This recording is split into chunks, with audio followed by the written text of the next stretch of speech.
अस्सलाम वालेकुम फ्रेंड्स, आपका होस्ट मोहम्मद मुतवा हाजिर है आज एक न्यू वीडियो के साथ। फ्रेंड्स, आज आपको मैं बताने वाला हूँ कि आपका ये फॉल्ट इंस्ट्रक्शंस वाला एरर को किस तरह ख़त्म कर सकते हैं। आप देख सकते हैं मैंने मशीन को ऑन किया और ये इसका R3 में प्रॉब्लम आ रहा है। आपको दिखाते हैं करके फ्रेंड्स, ये आप देख सकते हैं R3 में इसका प्रॉब्लम आ रहा है। तो ये वो मैसेज भी दे रहा है आपको क्या करना है। फ्रेंड्स आपको ना अब मैं बताता हूँ आपको क्या करना है। तो फ्रेंड्स आप R3 को ओपन कर लें।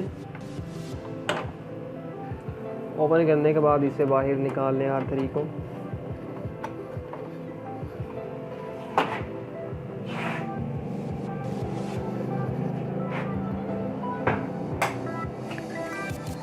तो फ्रेंड्स आपको नज़र आ रही होगी वो एक सामने मैं आपको जूम करके दिखा दूँ, ये वाली चिप।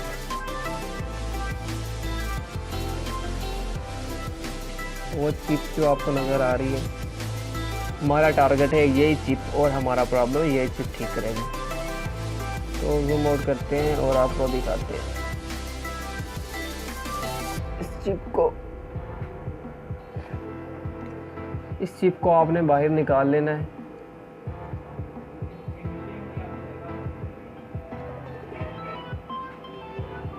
जब ये ज़्यादातर ये एरर आता है तो इस चिप जो आपके उधर अटैच नहीं होती, इससे थोड़ा इसकी जो ग्रिप होती है साथ अटैच नहीं हो पाती, जिसकी वजह से ये एरर देती रहती है कि आपका ये फॉल्ट इंस्ट्रक्शन वाला R3 में ये ना अगर लगी हो तो मतलब इसका यही एरर आता है। अगर फिर चिप की लाइफ ख़त्म हो जाए तो फिर भी यही एरर आता है। ज़्यादातर लाइफ तो ख़त्म नहीं होती इसकी इतनी जल्दी, लेकिन इसी रीज़न की वजह से ये बार बार यही एरर देती रहती है कि आपके R3 में प्रॉब्लम है।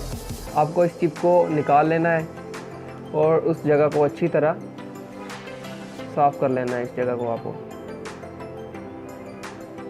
इसको आप अच्छी तरह साफ़ कर लेंगे और इस चिप को भी आप अच्छी तरह साफ़ कर लेंगे।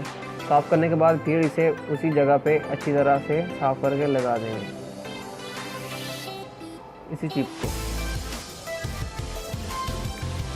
तो इसे लगा देते हैं फिर से उसी जगह पे। आपको इसको इस तरह लगाना है, इस तरह आपको पकड़ लेना है और इसको लगा देना है उधर, और इसे थोड़ा अच्छी तरह पुश कर दें।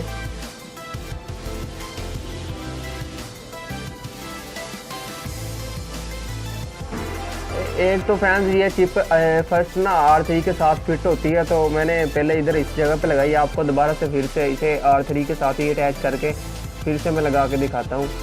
मैं इसे R3 के साथ अब अटैच करता हूँ और फिर इसे इसकी जगह पे प्लग करता हूँ। तो आपको इसके साथ इस तरह इस जगह पे इसे लॉक अटैच कर देना है इसके ये इस जगह पे।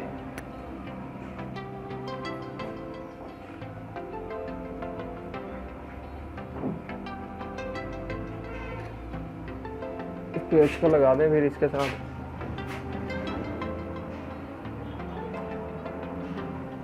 पेच को अच्छी तरह साथ में इसे अटैच करके इसके बाद फिर इसको आप वापस प्लग इन कर दें। ये ज़्यादातर R3 के इस जगह पे ही लगी होती है, तो मैनुअली कुछ आगे पहले से अटैच कर देते हैं, जिसकी कब करें लो साथ इसे उतार कर अटैच कर देते हैं। तो ये ज़्यादातर लगी R3 के साथ ही होती है।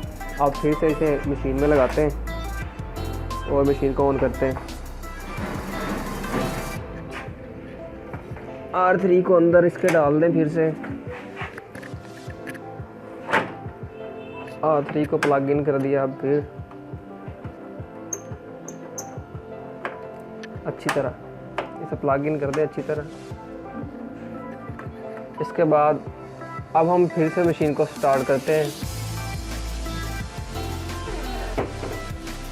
कर लिया मैंने चिप को साफ और फिर से कर दिया मशीन ऑन। अब देखते हैं मशीन का स्टेटस क्या स्टेटस में फॉल्ट इंस्ट्रक्शन वाला वो R3 का आ रहा है या नहीं आ रहा।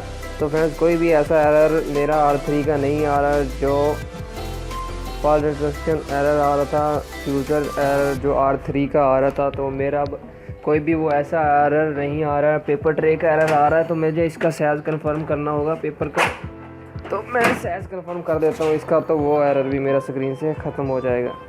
तो फ्रेंड्स आपने देखा कि मशीन का आपको फर्स्ट नंबर पे R3 को बाहर निकालना है, उससे पिन जो आगे ग्रिप लगी होती है चिप, वो चिप आपने निकाल के साफ़ करके फिर से अटैच कर देनी है। बस इतना सा आपने काम करना है और आपका R3 का जो एरर आ रहा है वो ख़त्म हो जाएगा। तो फ्रेंड्स मैं उम्मीद करता हूँ आपको मैंने इस वीडियो में जितना भी बताया आपको समझ हो गई होगी। तो friends thank you for watching, मिलते हैं एक न्यू वीडियो के साथ। अल्लाह हाफिज़। और फ्रेंड्स एक बात तो मैं भूल गया, अगर आपको ज़ेरॉक्स की ये वीडियो देखकर आपको फ़ायदा हुआ या मेरी इससे पहले वाली ज़ेरॉक्स की वीडियो देखकर आपको फ़ायदा हुआ तो प्लीज़ आपके कमेंट शेयर लाइक करना है या नहीं करना, ये आप पे डिपेंड है। अल्लाह हाफिज़।